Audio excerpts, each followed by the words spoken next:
INEP, família, escola, uma parceria que deu certo. Nós teremos agora a palestra Como Educar em Tempos de Adversidade. Convidamos então a nossa palestrante, que é psicanalista, escritora e pós-doutora pelo Programa de Teoria Psicanalítica da UFRJ, a doutora Sandra Nisquier Flanzer. E para coordenar os trabalhos, convidamos a presidente do Cinep Amazonas e mantenedora do Centro de Ensino Literatus em Manaus, professora Elaine de Souza Saldanha. A doutora Sandra, eu acertei seu nome, doutora Sandra Nisquier Flanzer, é assim mesmo? Assim mesmo. Muito bem. Então, concedo a palavra à doutora Sandra Nisquier Flanzer. Desejamos a todos uma excelente palestra. Bom dia, muito obrigada pela apresentação. E eu começo agradecendo o convite maravilhoso de poder estar aqui nessa parceria tão fundamental que a gente precisa fazer, sobretudo nesses tempos de pandemia, entre a instituição escola e a instituição família. Parceria sem a qual a gente estaria aí muito sozinho e muito desesperado, né? Nesse atravessamento de tantos desafios que a educação como um todo tem colocado para nós, nós que temos filhos, nós que trabalhamos em instituições de ensino, e tem colocado também para os nossos jovens, né? Portanto, é uma parceria necessária onde a gente pode compartilhar um pouco desses desafios e dessa sensação aí de necessidade de troca, eu diria, né? Portanto, começo agradecendo, mais uma vez, muito obrigada pelo convite, é um prazer para mim estar aqui. Eu vou fazer uma exposição que eu espero que seja breve, e eu convido vocês a participarem disso. Convido vocês a trazerem suas colocações, suas experiências, perguntas, comentários. A gente vai ceder um espaço no final da minha fala para que a gente também possa escutar vocês, eu e a Elaine, vamos fazer aqui uma seleção de alguns desses comentários ou perguntas de vocês para a gente poder contemplar. Então, já fica aqui o meu convite de que isso seja um espaço interativo, né? Que a gente possa aproveitar esse tempo aí nessa manhã de sábado para justamente exercitar essa parceria, para poder estar um pouco mais próximo e um pouco mais junto no meio dessas dificuldades, tá bem? Bem, eu começo colocando uma primeira afirmação de Freud, psicanalista que, né, fundou a psicanálise há 120 anos atrás, que é também um certo impasse de saída que eu coloco para vocês. Ele diz que há 3 ofícios impossíveis de serem realizados no mundo. Educar, e eu vou começar por ele, e é nele que eu vou me deter. Ele diz também que um outro ofício impossível é psicanalizar, ele é um psicanalista, e ele termina dizendo que governar também é um ofício absolutamente impossível. É uma profissão impossível de ser realizada. Então, vocês vejam que a gente já de saída, profissionais da educação, professores, pais que têm seus filhos em idade escolar, de saída nós estamos diante de um enorme paradoxo, porque educar, diz o Freud, é impossível. Bem, apesar disso, a gente faz isso o tempo todo, a gente tenta o tempo todo educar, né? Educar nossos filhos, educar uma pessoa que esteja ali parando fora do sinal vermelho, educar alguém que joga lixo na rua. A gente faz isso o tempo todo, apesar disso ser impossível. Por que o Freud diz que isso é impossível? Porque a diferença do animal, né, que a gente poderia adestrar, que a gente poderia ensinar aonde ele deve fazer suas necessidades, aonde ele deve dormir, de que maneira que ele deve se comportar na rua, o humano, ele não é instintivo, ele não é instintual. O ser humano é pulsional. Enquanto seres pulsionais, nós não somos tão bem suscetíveis de adestramento, né? De educação. A gente sofre para admitir algum limite, e a gente não faz sem resistência, diz o Freud, essa entrada na cultura. Educar para a psicanálise é o ingresso que o sujeito paga a se educar, né? O ingresso que o sujeito paga para entrar na cultura, para ser um sujeito, homem, humano, mulher, ser vivo e não animal, e não um cachorrinho que pode, como eu dizia, porque obedece simplesmente aos seus instintos, ele pode ser perfeitamente adaptável àquele meio. Né? Com isso, a gente já de cara, começo aqui a minha palestra colocando o enorme desafio que se coloca na questão da educação. Nós já vínhamos, e já já eu termino falando um pouco mais dessa questão do impossível de educar, e aí eu vou começar a dizer para vocês o seguinte, um pouco do contexto educativo, né, dessa questão da educação que a gente já vinha sentindo. Nós já vínhamos numa marcha extremamente delicada na seara das instituições de educação, sejam particulares, sejam públicas, por conta do avanço muito imediato, muito perceptível da tecnologia. Os recursos tecnológicos, a oferta muito acentuada dos últimos 10, 15 anos, sobretudo para os nossos jovens, para as nossas crianças e para os nossos adolescentes, já vinha colocando uma série de desafios no contexto da educação. Como manter um jovem interessado em meio a uma cultura que cada vez mais, digamos, oferece seu conteúdo de uma maneira veloz, seu conteúdo de interesse é muito volátil, gerando nesse aluno, nesse jovem, nessa criança e nesse adolescente, porque a gente está aí falando desses dois públicos, uma atenção muito pontual, que já não é mais uma atenção voltada para uma retração de conteúdo, e sim uma atenção que gera, né, uma hiperatividade nesse jovem, uma atenção cada vez mais difusa, dividida, setorizada, né? Cada vez mais colocada pontualmente nesse conteúdo espalhado. Como oferecer um conteúdo? Como ensinar para quem já consegue aprender num clique, né? Para quem tem no Google seu grande professor. Como reter a atenção de um aluno em 50 minutos de aula, se ele tem ao alcance das mãos, na ponta do seu dedo, a possibilidade de absorver aquele conteúdo em 5 minutos? Então, esses já vinham sendo os questionamentos do profissional de ensino.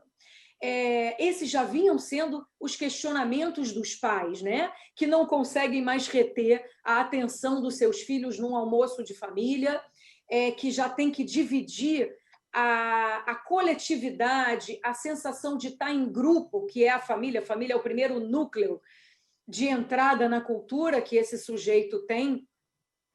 O pai e a mãe já vinham tendo que dividir isso com outras atividades individualizadas, e a gente percebe o quanto a cultura se individualizou por conta disso, com todas as consequências que a gente percebe hoje no campo, inclusive, socioeconômico, político, dessa questão da individualização do sujeito. Então, a família já vinha sentindo essa dificuldade de ter esse sujeito numa coletividade ali, que é o núcleo familiar. O professor já vinha sentindo essa dificuldade, que é ter esse aluno com sua atenção ali, convivendo entre outros, no campo da sala de aula ou até no campo escolar de uma forma mais amplamente falando. nós já vínhamos nessa marcha quando demos de cara com a pandemia, quando a pandemia nos assolou com suas obrigatoriedades, que são uma virtualidade ainda maior que de vilã, né? Por tudo isso que eu acabei de dizer, que já colocava uma série de desafios, passou a ser o grande mocinho da pandemia, né? A tecnologia permitiu que nós não estivéssemos sozinhos, a tecnologia permitiu que professores continuassem com seu planejamento de ensino, alunos permanecessem em algum laço social, com todas as aspas que a gente pode colocar da questão do ensino virtual, mas sim, isso pôde acontecer. Sabemos que em áreas mais remotas menos, mas sabemos que essa foi pelo menos a alternativa. Então, de grande vilão que o recurso tecnológico vinha sendo, ele passou a ser o mocinho da pandemia. Nós passamos a depender desses recursos tecnológicos, passamos a nos anexar como profissionais de ensino e como mães, pais de jovens, nos anexar a esses recursos tecnológicos. E aí, o que nós percebemos aqui? A clínica dá uma notícia disso, e se vocês quiserem depois, eu coloco as referências de algumas pesquisas internacionais que já foram feitas nesse sentido. Nós acabamos observando um recrudescimento de todas as questões psíquicas que a criança e o jovem adolescente vinha sentindo desde essa marcha que eu citei, que já vem acontecendo há 15 anos, que é a marcha da tecnologia, colocando questões sociais importantíssimas, mudando a forma do estudante de estar no mundo, mudando a forma do adolescente de estar no mundo e a do adulto também. Quais são esses fenômenos que se agravaram com tudo isso que a pandemia colocou obrigatoriamente para todos nós? Um enorme aumento do número de casos de ansiedade entre eles. Já citei aqui, mas vou falar na epidêmica hiperatividade. A hiperatividade passou a ser um fenômeno mundial. Essa característica do jovem não conseguir parar, ele não consegue se concentrar, ele não consegue ficar mais do que 5 minutos numa atividade. Isso passou a ter um formato epidêmico, né? Entre os profissionais de ensino, isso é muito notório. Vemos muitos casos de depressão, porque eu vou falar muito rapidamente aqui, mas eu tenho frequentado muito escolas públicas, particulares, trabalho numa ONG com jovens aprendizes e também vou a muitas escolas falar e ouço também os pais dessas escolas, né, desses alunos. E eu percebo que tem uma enorme e acentuada um enorme e acentuado aumento de casos de depressão. O que eu tenho tentado trazer para esses lugares onde eu vou e trago agora para vocês é a percepção de que toda essa forma de estar em tela virtualmente, ela gera o predomínio do registro imaginário, que é esse registro narcísico, individualizado, em detrimento do registro do real, que é o que nos rege como sujeitos.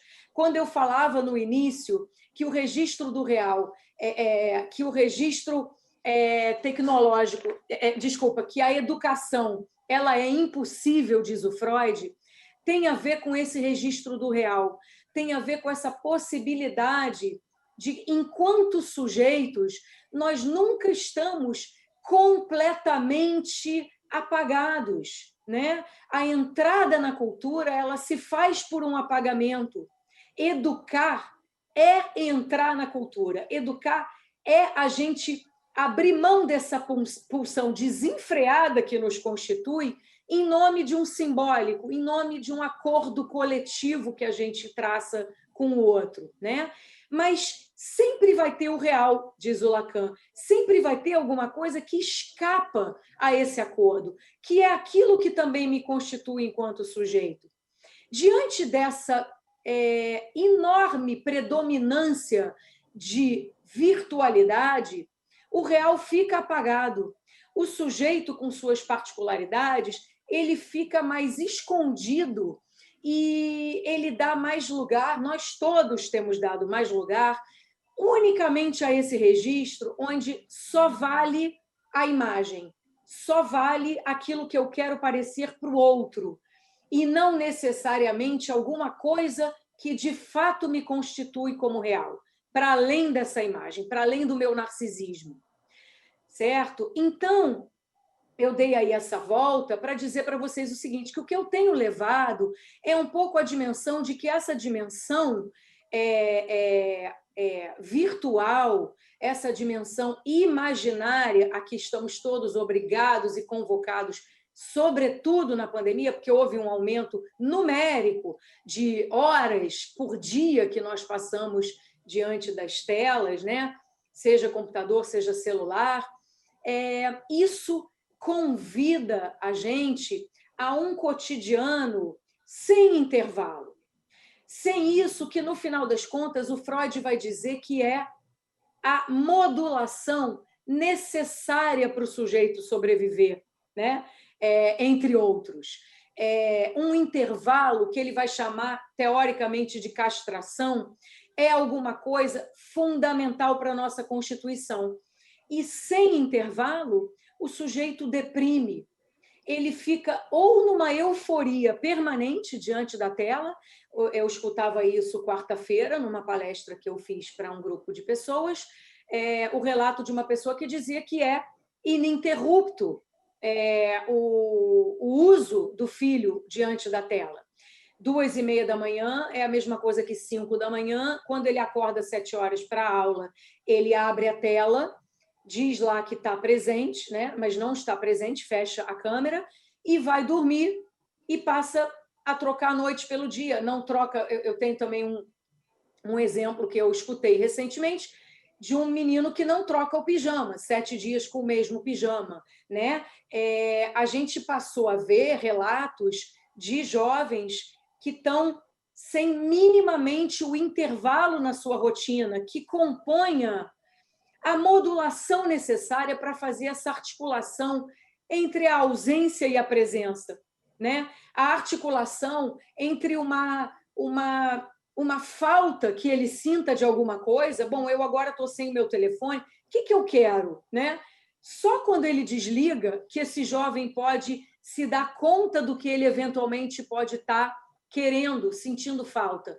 Se ele não desliga, ele passa a ter ininterruptamente uma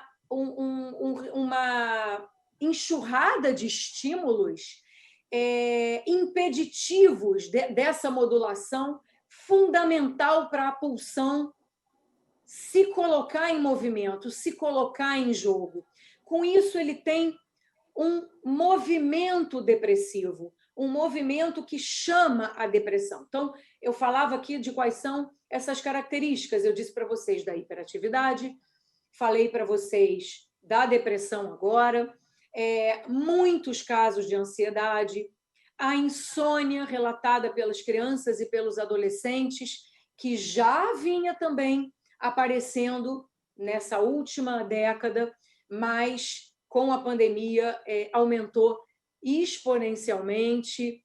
E nós temos inúmeros casos de dificuldade desse jovem entrar em qualquer ambiente social, né? Algumas dificuldades sociais percebidas. Olha, pessoal, cada um desses fenômenos precisa ser analisado na sua particularidade. A gente não está aqui para diagnosticar ninguém e nem para colocar uma pecha, uma marca de algum tipo de diagnóstico nos nossos jovens, até porque isso só poderia ser feito individualmente, numa escuta clínica delicada para cada um.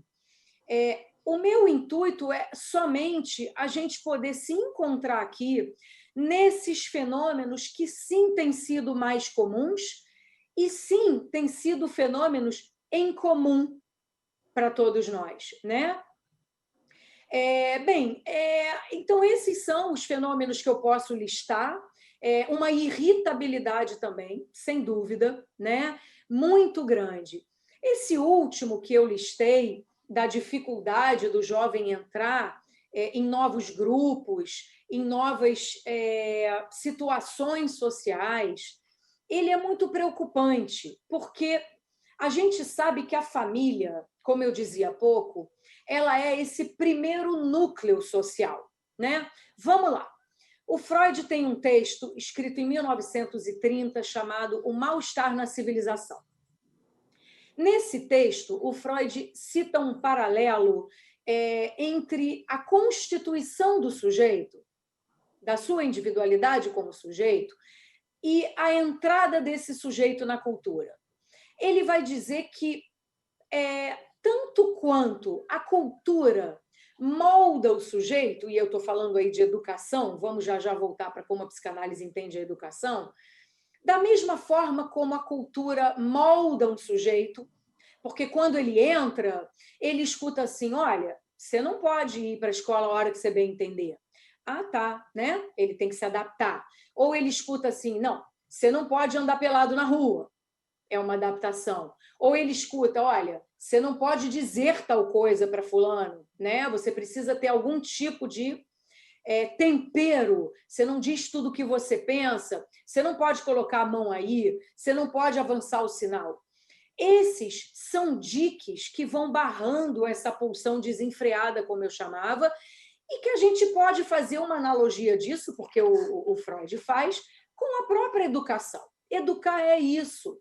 Educar é a gente se moldar, se cortar, se restringir. E é por isso que ninguém faz isso com muita facilidade, e é por isso que os pais e os professores têm muita dificuldade em fazer isso, porque cada vez mais a gente encontra a resistência dessa criança e desse adolescente, né? Vamos falar disso daqui a pouco. Mas esse é o preço que nós pagamos por estar na cultura, diz o Freud nesse texto. E ele diz que isso se dá com algum mal-estar. E ele, quando ele fala desse paralelo, para dizer o seguinte, da mesma maneira que a cultura molda um sujeito e faz um sujeito existir, é radical a esse ponto para a psicanálise, da mesma forma, esse sujeito também define uma cultura, né? A gente sabe que a cultura, se a gente não está no registro do animal, como, por exemplo, o agrupamento das formigas, né? Ou das abelhas, que é super...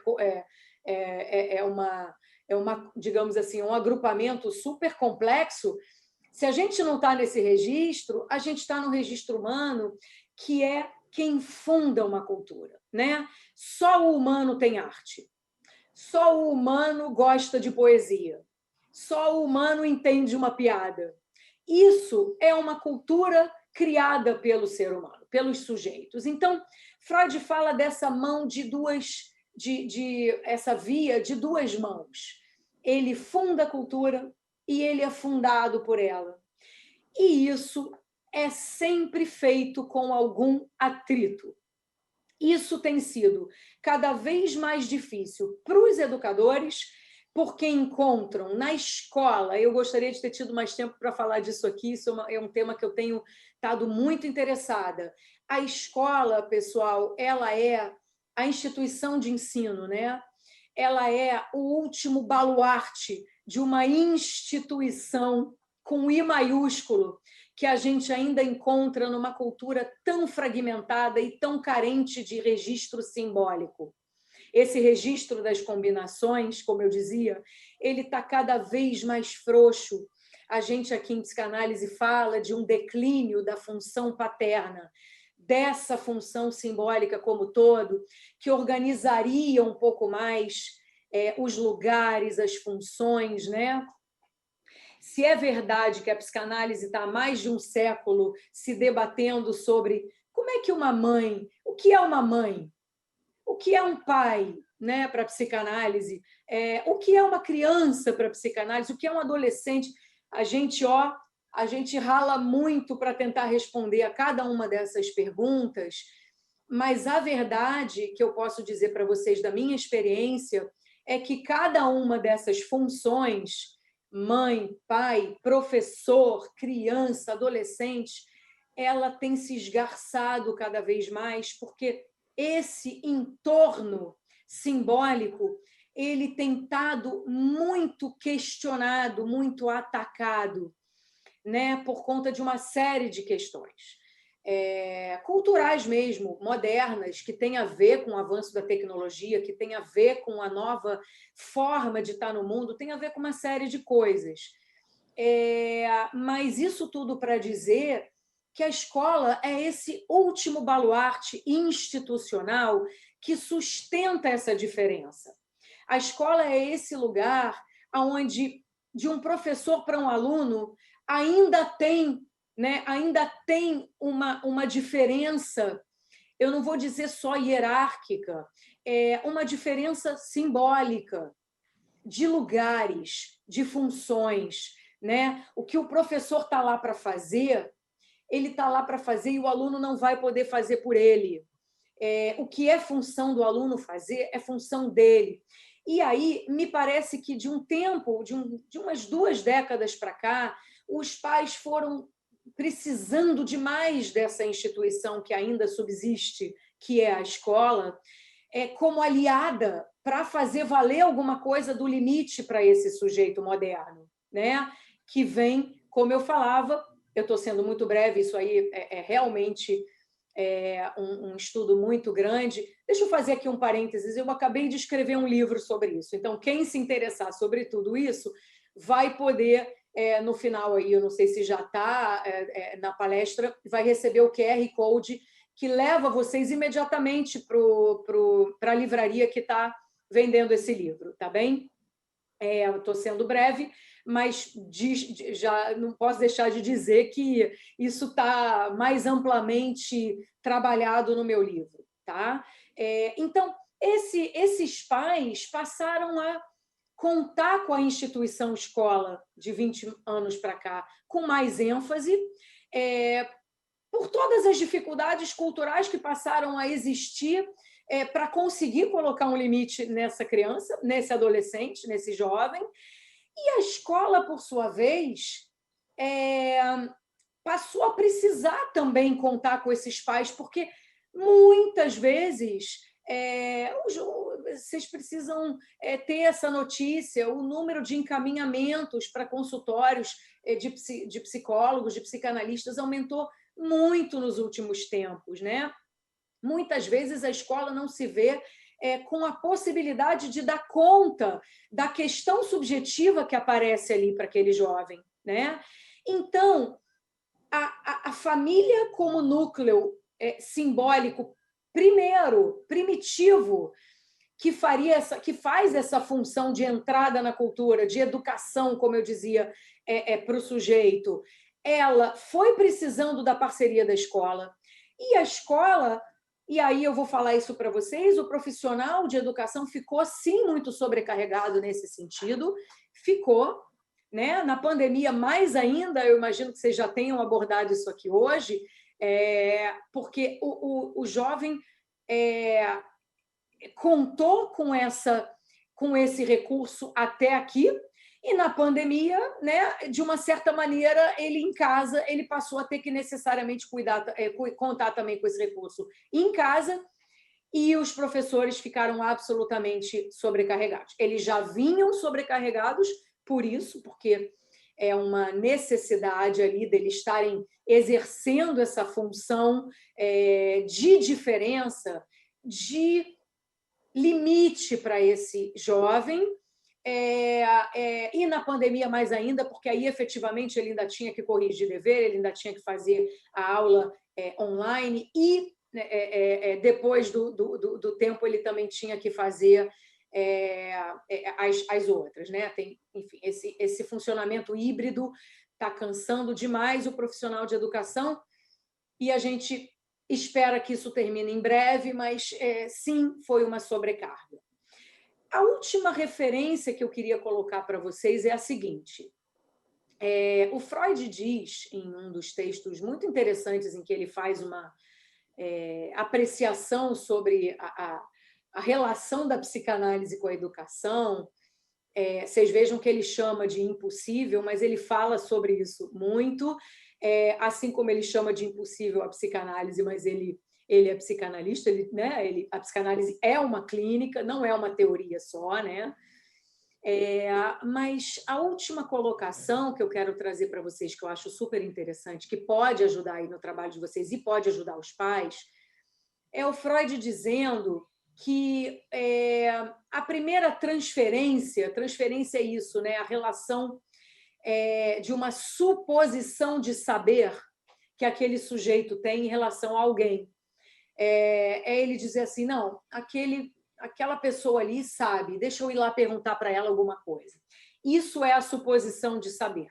Isso se chama transferência. O Freud diz o seguinte, a transferência primeira que o sujeito tem na vida é com um professor.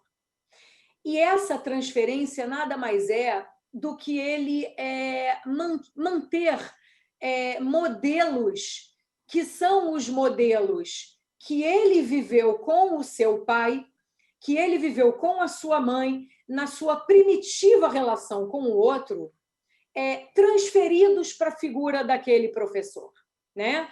Então, o Freud ele é literal em dizer que a importância do professor é a esse nível para um aluno, para um sujeito, porque ele vai ser o receptáculo dessa transferência, ele vai receber todos os afetos que aquela criança tem com relação ao seu pai e sua mãe.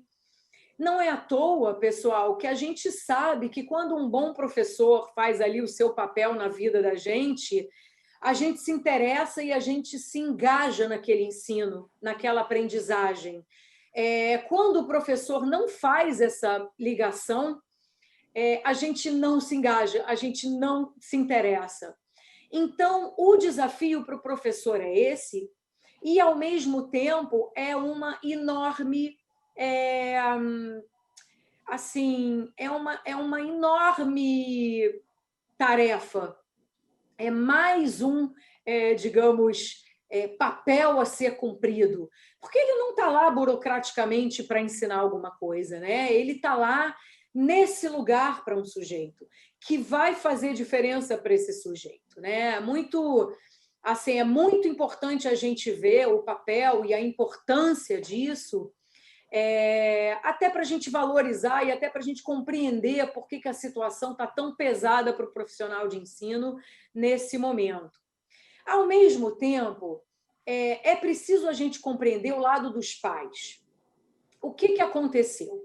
Já vinha nesse decréscimo de função simbólica, nessa dificuldade que a gente vem tendo como mãe, como pai, de colocar limite para o sujeito moderno. Eu vou fazer um parênteses aqui.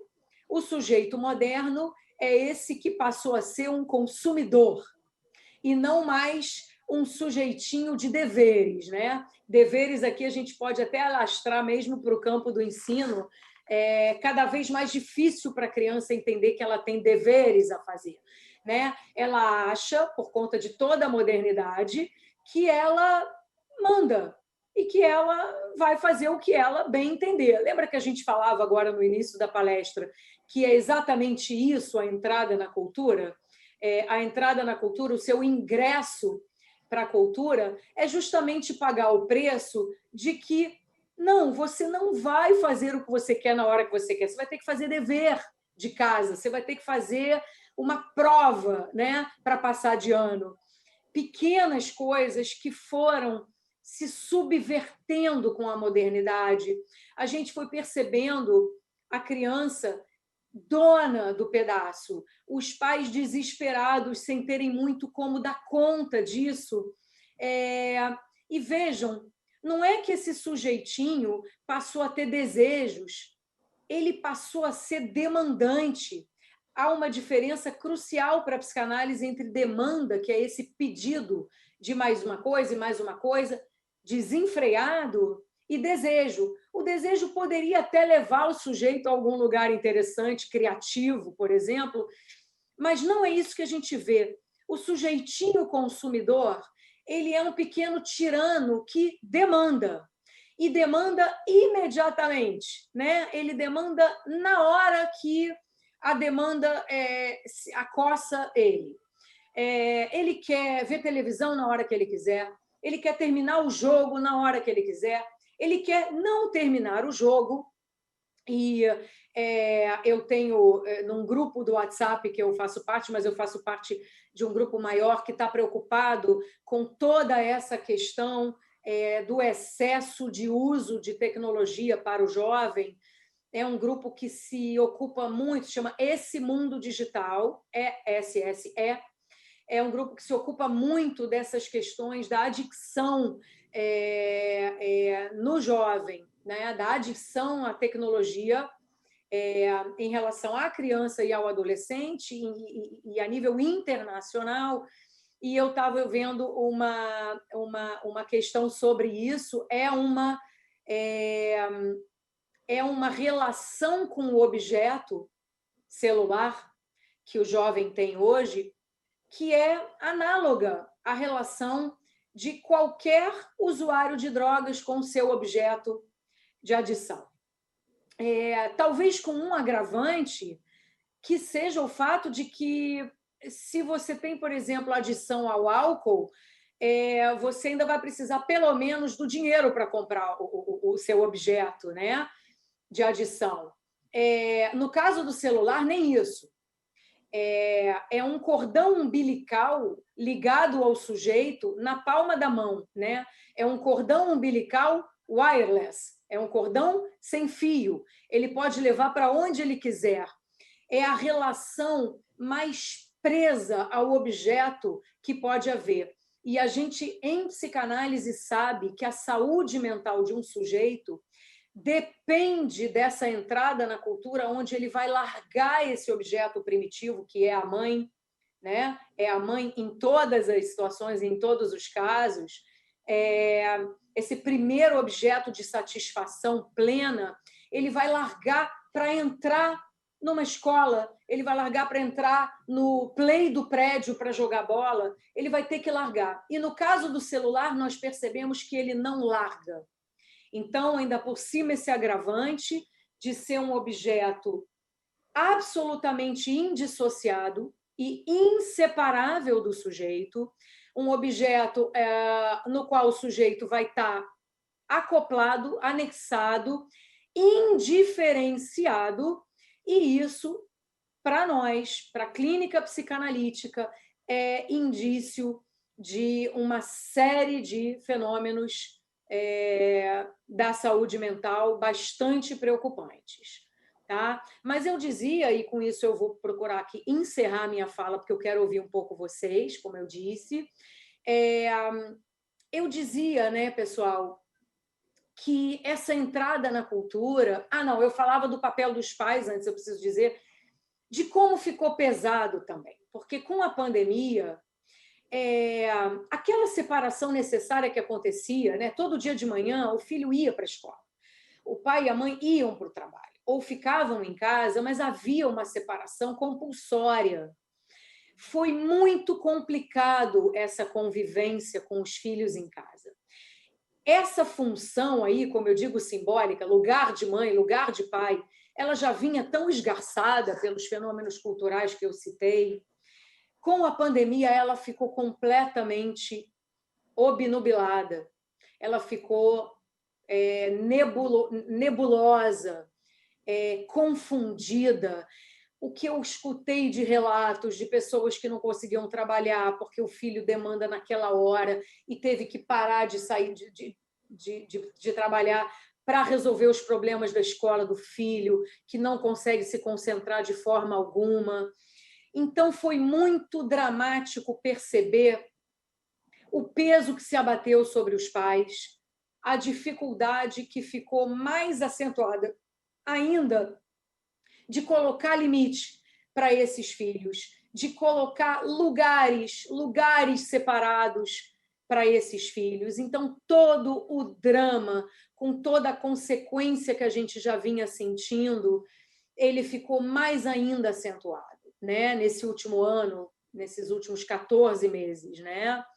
Então, tá difícil e tá pesado também para os pais. É por isso que isso não pode ser um jogo de empurra, isso tem que ser uma parceria, no sentido de que a escola precisa dos pais e os pais precisam do profissional de ensino, com tudo que está em jogo aí, com tudo que está de importante em xeque nessa relação de um ensino, de um sujeito para um ensino, para esse outro que ensina, né? Eu encerro dizendo o seguinte: falei várias vezes aqui para você desse preceito psicanalítico da entrada na cultura, que educar é se adaptar a esse entorno social, cultural, e que nada mais é do que o registro do simbólico para um sujeito, que isso traz lugar. Isso, ao mesmo tempo que restringe, esse é o paradoxo que o Freud se refere, restringe, mas também dá lugar.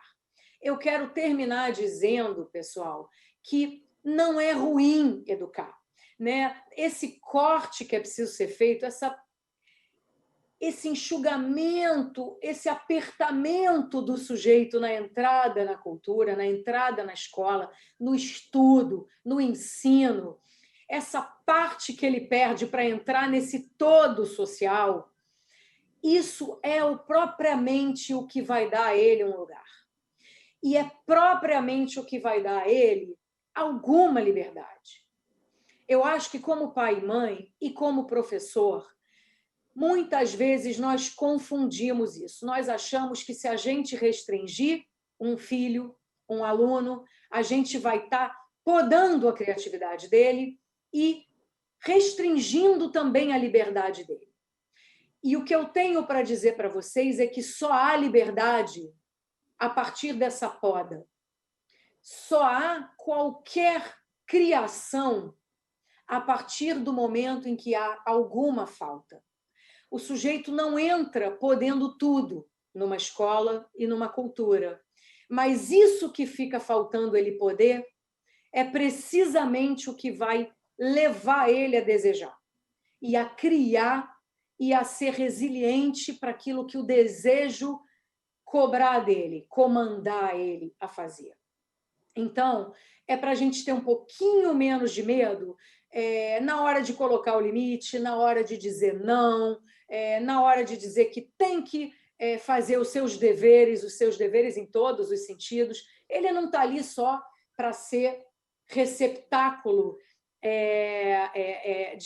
né, do que ele quer consumir, né?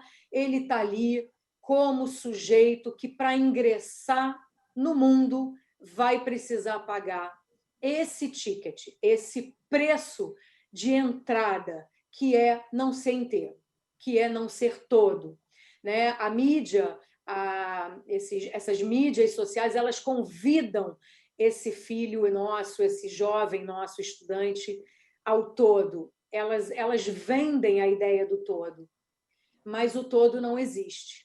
E cedo ou tarde, nossos alunos, nossos filhos vão se confrontar com isso. Então, melhor cedo do que tarde. É o que todos os indícios clínicos mostram para a gente. Tá bem? Eu quero ouvir vocês, eu acho que a gente ainda tem aí um pouquinho de tempo para se ouvir, e aí eu, na sequência, falo um pouco mais, trago um pouco mais de conceitos para vocês, se for o caso. Tá bem? Obrigada. Doutora Sandra, eu gostaria, assim, de primeiramente parabenizá-la, né, pela fala, uma fala extremamente pertinente, principalmente para os dias de hoje, né, para o momento em que nós vivemos, o momento em que nós a senhora fez uma contextualização do que a gente já vinha vivendo, não é de agora, já é de algum tempo, essa confusão e esse embaralhamento de papéis, seja da família, seja da escola, seja da cobrança da família em relação ao papel da escola, que se confunde em alguns momentos com valores que são, entre aspas, da educação doméstica, uma educação cognitiva, intelectual, e é repassado essa parte dos limites, do dizer não, da frustração que tem que ser colocada, muitas vezes, aos nossos filhos, e nós, enquanto educadores, somos levados a essa necessidade de termos esse papel do não, né? Que é retirado um pouquinho do papel da família, em alguns momentos, e por uma questão de contextualização social, de mudança da vida moderna, da saída da mulher para o trabalho. Então, uma série de fatores onde as famílias mudaram toda a sua conjuntura, e isso fez com que a escola se tornasse muito mais necessária na questão, não, eu digo necessária, mas muito mais cobrada e muito mais instigada e estimulada a fazer um pouco além daquilo que ela realmente tem o seu papel e tem o seu valor.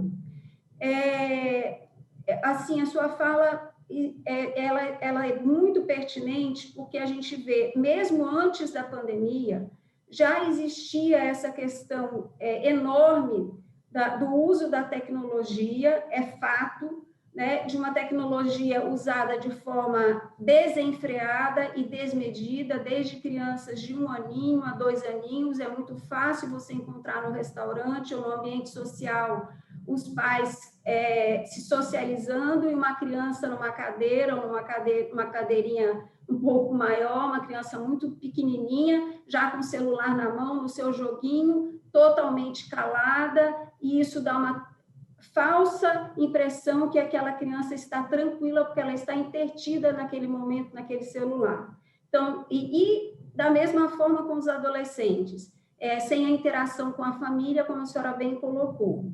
Então, tem algumas perguntas que surgiram aqui, e aí, obviamente, a senhora já colocou bem também a questão do que trouxe e do que tem trazido essas questões, né?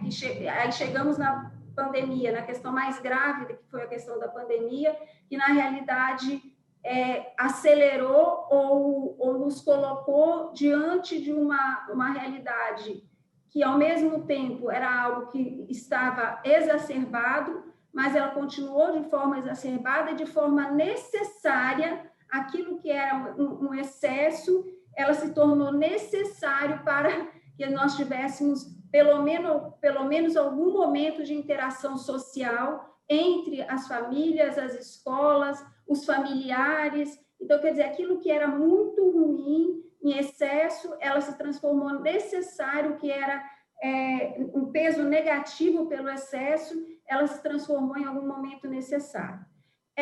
Sob a ótica da psicanálise, quais as principais consequências que a senhora consegue nos falar em relação e observar também, notar psiquicamente, pelo educador visto nas crianças e nos adolescentes, em relação a essa questão deste momento em que nós vivíamos antes e nós estamos vivendo agora, em virtude de uma compulsão meio que obrigatória que nós estamos necessitando viver neste momento, né? Porque agora a gente deixou um pouquinho o peso do excesso, pelo excesso, mas a gente está hoje com uma necessidade real, pelo distanciamento social, de nós termos que ter essa interação meio que obrigatória pela necessidade do momento que nós passamos da pandemia. A senhora tem como avaliar isso e colocar isso para a gente? Como fica essa consequência psíquica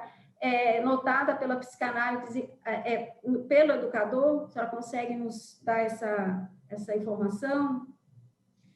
Então, Elaine, claro, obrigada pela pergunta. Dentro da sua pergunta já está a resposta, me parece. Na palavra excesso que você traz.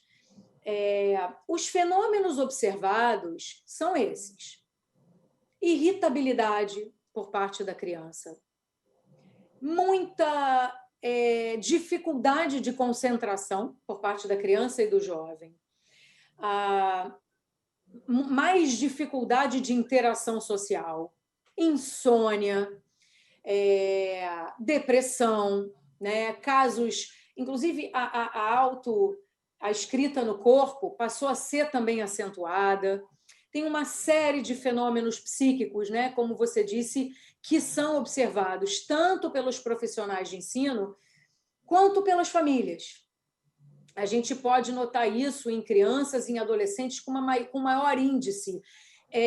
Saiu uma reportagem muito interessante recentemente da Universidade de Oxford falando desses fenômenos. Teve uma pesquisa feita aqui pelo Viva Rio, no Rio de Janeiro, também interessante, falando desses fenômenos.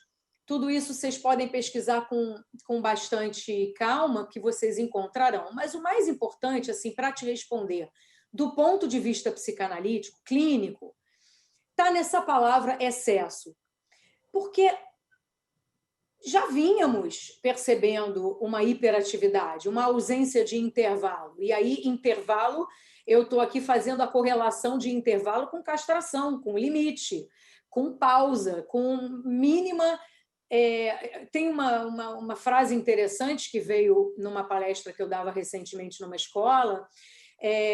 Assim, esse foi o tema da palestra que eu dei, né? Há um excesso, há uma ausência de presencial com a pandemia, mas um excesso de presença. É junto, é paradoxal. A gente passou a ter a falta da vida presencial, do encontro com o outro, de encontrar no recreio, de estar ali, sabe, se olhando, vendo se engordou, se emagreceu com os olhos ao vivo, podendo estar num contato, né, absolutamente institucional, que é o contato presencial de uma escola. E isso passou a faltar e passou a existir em excesso uma presença estranha, vigiada, sabe? Esse aluno, esse menino, essa menina, esse jovem estão o tempo todo sendo vistos por essa câmera, por esse olho, que é o celular, por esses 2 palitinhos azuis do WhatsApp, né? que vigiam, que constrangem, que se você não responde logo, porque você não se considera bacana para o outro e o outro não te considera também. Tudo isso passou a ser um grande Big Brother na vida do sujeito contemporâneo e moderno, com maior acentuação. Então, é por causa do excesso, sabe, Elaine? O excesso disso tudo. O excesso dessa presença. A ausência, né, do presencial, mas o excesso, a presença também excessiva que o virtual passou a impor. Não é só para o jovem, não, para todos nós. Estamos todos fadigados desse campo imaginário, desse virtual, desse excesso de lógica narcísica que nos comanda nos dias de hoje. E aí é como você disse, já vinha assim. O que acontece de um ano para cá é que a gente não pode criticar, porque a gente está dependendo disso, né, para minimamente se manter, né? Então, eis o problema, né? Agora, o excesso é ruim em todas as instâncias para a clínica psicanalítica, né? Porque esse excesso que eu estava dizendo ao final da palestra, que leva a uma adição também. Excesso de uso do objeto, telefone celular, é alguma coisa que a gente percebe que leva ao comportamento adito, né? Vocês todos devem ter essa experiência em casa, de um jovem que você pede para ele deixar o telefone 20 minutos que seja para jantar, e ele não consegue fazer isso. Ele precisa ficar com o telefone do lado do corpo. E quando isso é imposto de uma maneira mais frontal, já vi vários relatos, o jovem levanta e vai para o banheiro para checar suas mensagens, para ver quantos likes ele teve. Tá assim, né? Tá assim. A gente vai ter que ver no campo da educação, depois da pandemia, qual é o mundo que nós vamos encontrar, né? O que a gente vai poder sustentar aí, porque isso é muito importante dizer, Elaine, e aí eu quero ouvir mais perguntas. Nesse sentido, o lugar do psicanalista ele se assemelha tanto ao lugar parental quanto ao lugar do educador. Nesse pequeno ponto, a gente não está aqui para fazer acordo, a gente não está aqui para fazer conchavo, combinações. Existe alguma coisa de um limite que tem que se colocar, de um corte que tem que ser sustentado, né? Esse corte tem que ser sustentado para que esse sujeito se organize como sujeito. O que a gente vê é uma desorganização geral se isso não é feito enquanto função, né? Então, nesse ponto, nós estamos aí com isso em comum, com essa tarefa, com essa incumbência aí, com relação à humanidade, né? E eu acredito, doutora Sandra, que é um grande desafio, e hoje o Congresso da FENEP, ele traz justamente essa reflexão dessa parceria escola e família de uma forma, assim, muito importante e verdadeira. Porque eu acho que, diante de todos os desafios que nós já vínhamos enfrentando, depois, agora, nesse momento de pandemia, dessas dificuldades enormes, emocionais, ainda mais do excesso necessário, digamos assim, que nós estamos sofrendo, e nossos jovens também estão sofrendo, as crianças estão sofrendo pela necessidade de estar na escola via ferramenta tecnológica. Eu acho que essa parceria, e não assim, não um jogo de empurra, o que é meu, o que é seu, eu acho que tem que ser o que é nosso, o que melhor nós podemos fazer por esse jovem, por essa criança, na questão do equilíbrio, e o que é o meu papel enquanto família, enquanto pai, onde é o meu limite, e onde é o limite da instituição educacional, daquilo que cada um tem que fazer, e não cada um puxando para um lado, e cada um dizendo, a sua responsabilidade vai até aqui, a minha vai até ali. Eu acho que as duas instituições, né, organizadas de uma forma adequada, elas vão conseguir colaborar e muito com essa questão da volta a esse equilíbrio, mas é um equilíbrio de realmente de valorização da educação, valorização do profissional da educação, valorização da família, que tem um papel, e agora ficou mais do que comprovado, fundamental na formação desse cidadão, e não é apenas na formação do cuidado e da alimentação, do cuidado físico, absolutamente, é do cuidado psíquico mesmo, que às vezes o pai está em casa, mas ele não percebe que aquele jovem está em depressão, que aquele jovem está se automutilando, que aquele jovem está sofrendo de algum problema, até por uma falta de diálogo, até pela correria do dia a dia que nós temos, né, enquanto obrigações inúmeras que nós assumimos no nosso dia a dia.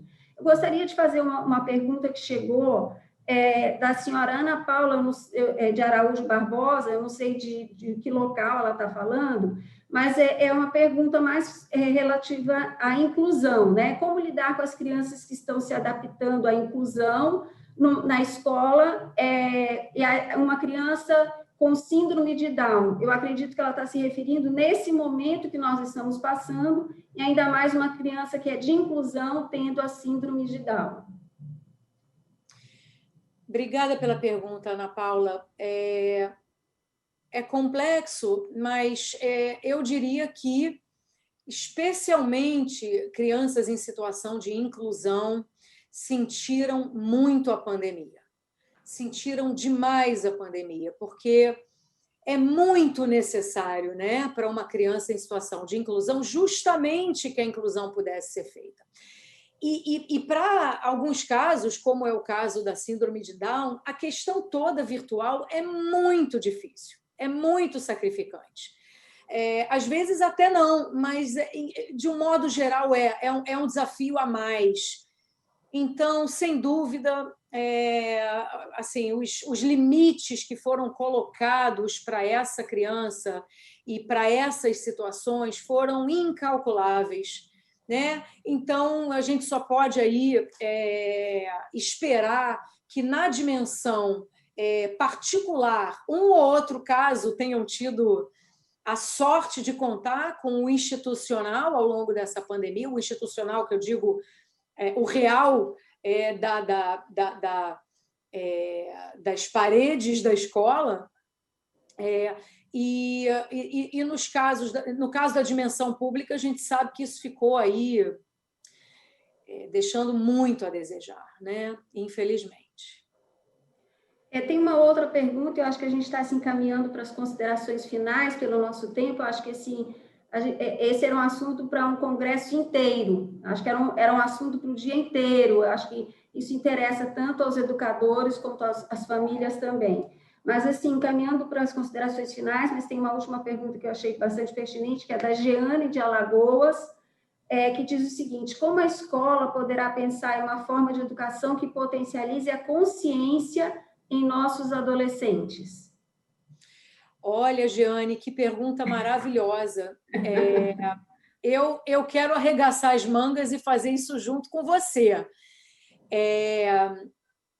Eu estava participando de uma tese de final de curso de especialização, onde algumas promotoras sugeriram uma ação, um trabalho de ação prática nas escolas, entre as escolas e a promotoria. São ações práticas que podem vir de algum lugar, conforme a pandemia for, se Deus quiser, muito em breve, conforme ela for cedendo lugar à nossa vida razoavelmente normal, são ações que podem começar a acontecer, né? Essa, por exemplo, eu estou exemplificando porque eu acho ela brilhante, é uma ação que visa uma entrevista em escolas com alunos de faixas etárias diversas, que possa medir, em alguma medida, porque isso tem 1000 restrições, mas em alguma medida, entrevistas que possam medir essa saúde mental do aluno. Com isso, digamos numa dimensão pública, com isso, você tem como promover alguns encontros, algumas rodas de conversa, alguns encontros com professores, com educadores daquela escola, que eu diria, não é só uma questão de consciência, porque essa palavra é até pouco usada na psicanálise.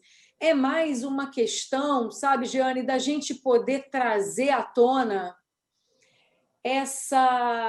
esse terreno psíquico que ele já está absolutamente à mostra, a céu aberto. Então, minimamente, a gente reconhecer isso, reconhecer que isso já está aí, né? A gente já percebe. Nessa ONG onde eu participo, teve uma vez que eu estava falando com alguns jovens e um jovem se levanta no meio, assim, foi só o assunto saúde mental entrar em evidência, que o jovem se levantou e começou a descrever, por exemplo, o que ele estava sentindo. A gente percebe que há uma necessidade de espaços que possam contemplar isso. Não é que a gente tenha que transformar mais ainda, cutucar essa onça, né, com vara curta, e depois não fazer nada. Isso tudo tem que ter muita delicadeza, mas é só para dizer que já está aí o efeito disso tudo no jovem. A gente já olha, já vê e já consegue observar. Então, de alguma forma, colher em ações que possam ser combinadas entre o público e o privado, entre as mais instâncias diferentes possíveis, que escutem um pouco dessa questão, digamos, de psiquismo, que está envolvida em tudo, e principalmente numa escola, nos dias de hoje. Tá bem? Perfeito, ter essa sensibilidade. Bom, para as nossas considerações finais, em nome da FENEP, nós gostaríamos de agradecê-la. Eu acho que esse momento foi riquíssimo, é um momento extremamente importante, onde essa questão do emocional ele está muito aflorado em todos nós, né? Não só nos educadores, mas a humanidade toda está muito sensibilizada com todas as questões que estão acontecendo. mas eu acho que a escola como agente, né, que lida com essa formação do sujeito, ela é fundamental para esse processo. Estar também com as famílias na questão da orientação, da parceria, também é fundamental. Então, nós agradecemos, eu gostaria assim, de parabenizá-la pelo seu trabalho. Eu estou acompanhando o seu livro, Os Jovens em Tempos Digitais, então, é muito bacana e muito legal. Eu gostaria de agradecer, é um livro que eu recomendo, inclusive. Então, parabéns pelo seu trabalho e a gente agradece demais, que foi enriquecedor essa sua palestra para nós hoje aqui no Congresso da FENEP. Muito, muito obrigada mesmo. Muito obrigada. Eu é que agradeço. Bom dia para todo mundo, bom congresso e até uma próxima. Tchau, tchau. Obrigada. Um abraço. Nós gostaríamos de agradecer aos nossos patrocinadores, a EducBank, a FTD, a Lenovo, Microsoft, Maurício de Souza Produções, Educa 21 e Moonshot. Aos nossos apoiadores, Música em Família, o Instituto Maurício de Souza, e aos nossos parceiros Super Cérebro e Lumiar, que sem vocês não seria possível este nosso congresso. Muito obrigado. Queremos, sim, agradecer também a brilhante participação da doutora Sandra Nisquier Flanzer, que é psicanalista, escritora e pós-doutora pelo Programa de Teoria Psicanalítica da UFRJ, e também da professora Elaine de Souza Saldanha, que é presidente do Cinep Amazonas e mantenedora do Centro de Ensino Literatos em Manaus. E você, gostou da palestra? Para saber mais sobre o tema, basta adquirir o livro Jovens em Tempos Digitais, da doutora Sandra Nisquier, de um jeito muito fácil, usando o seu celular. É só acessar o QR Code que está na sua tela e realizar a compra em uma loja via WhatsApp. O nome do livro, Jovens em Tempos Digitais, da doutora Sandra Nisquier, que acabou de nos trazer uma brilhante palestra. E agora nós vamos assistir ao recado dos nossos patrocinadores. Continuem conosco, que logo mais estaremos de volta com a palestra Aprendizagem em Tempos de Pandemia, entre o possível e o ideal, com o professor Paulo Tomazinho, que estará comigo aqui no palco.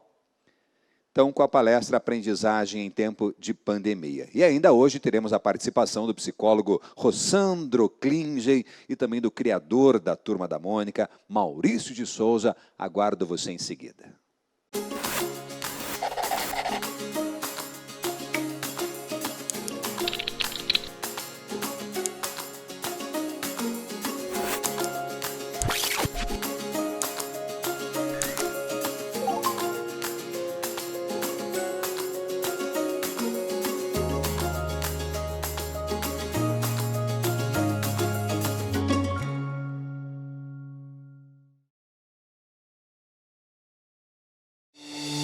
Imagine um mundo onde você possa contar com gente que se dedica a fazer o seu mundo melhor. Pessoas que te compreendem, porque compartilham com você os mesmos ideais e a mesma missão. Pessoas que pensam além, por você, e que estão sempre atentas aos novos ventos, às mudanças inevitáveis, às estações que se sucedem, os engenhos do tempo. Pessoas que caminham ao seu lado, mesmo quando o mundo impõe novas e inesperadas barreiras. Essa gente parceira, flexível e humana, atende por um nome: FTD Educação. Conte com a gente. Conte com a gente sempre.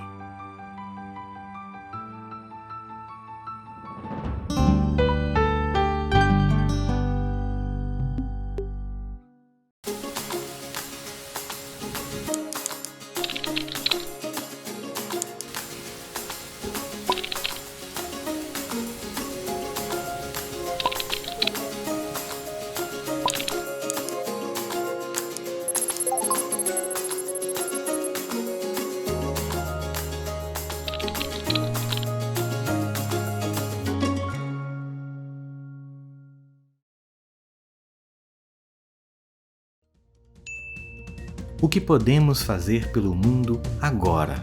o que nós precisamos aprender hoje para nos preparar para o futuro.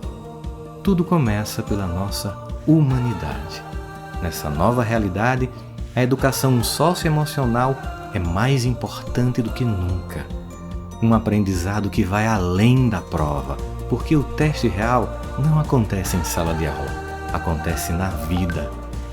As competências socioemocionais dão aos alunos a capacidade de tomar decisões saudáveis, positivas e eficazes numa humanidade conectada.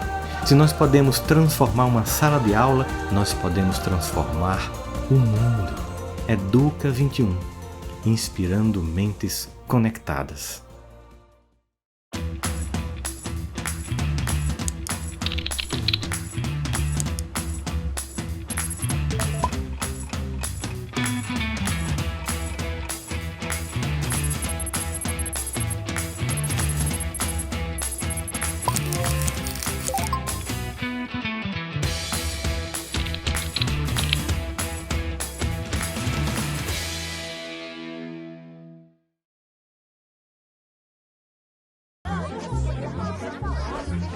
Meninas e meninos, preparem sua imaginação. Vamos contar uma linda história a vocês. Na verdade, é uma aventura muito legal e todos vamos poder participar. Ah, então tá. Vamos começar? Há muito tempo já existiam as famílias. Essas famílias foram se juntando e formaram as comunidades. E para as crianças conviverem e aprenderem juntas, foi criado um lugar muito especial, as escolas, até que surgiu uma brilhante ideia. Cebolinha, Cebolinha, eu tenho um plano incrível! Peraí, quem tem planos incríveis aqui sou eu! Shhh, me escuta, Cebolinha! E se a gente encontrasse um jeito de deixar todo mundo mais próximo? A família, a comunidade e a escola? Ideia maravilhosa! Era exatamente isso que eu ia dizer. Mas como faremos isso? E foi assim que eles descobriram o programa Um por Todos e Todos por Um, pela Ética e Cidadania. Que legal! Mas que seriam essa ética e cidadania? É exatamente isso que nós vamos aprender. Assim como muitos outros assuntos como democracia, participação, transparência e muito mais. A ideia ficou tão grande, que foi preciso criar um montão de materiais, inclusive digitais, um mais legal que o outro. Mônica! Oi. Olha só o que prepararam pra gente! Caderno de estudante, revistas, jogos, passatempos, histórias em quadrinhos, vídeos, manual do professor. Olha, e tem tudo na versão digital também! Para computador, tablet e celular. E sabe onde estão todos esses materiais? Onde? Eles estão no site Educação Cidadã da CGU, na plataforma AvaMec e disponíveis também para impressão. Que demais! Imagine o quanto vamos aprender juntos! Professor! Ah, é? O professor vai fazer um curso à distância para conhecer o material e entender como aplicá-lo aos estudantes. Então é isso, turminha! Prepare-se, vem muita coisa legal por aí! Calma, ainda não acabou! Olha quem fez questão de dar as boas-vindas a todos vocês, nosso querido Maurício de Souza! Olá! Eu sou Maurício de Souza, o pai da Turma da Mônica. Sejam bem-vindos ao programa Um por Todos e Todos por Um pela Ética e Cidadania. Eu convido todos vocês a iniciarem uma jornada de conhecimento pelo caminho da ética e cidadania. E para ser um bom cidadão, é preciso ser ético. Isso tem a ver com as suas atitudes e como você se relaciona consigo, com as pessoas, com o patrimônio público e com o meio ambiente. Cidadania significa educação, honestidade, respeito ao próximo e às leis e interesse pelo bem da comunidade. Juntos, podemos construir um mundo melhor para todos. Então, vamos lá? Um por todos e todos por um. Um por todos e todos por um!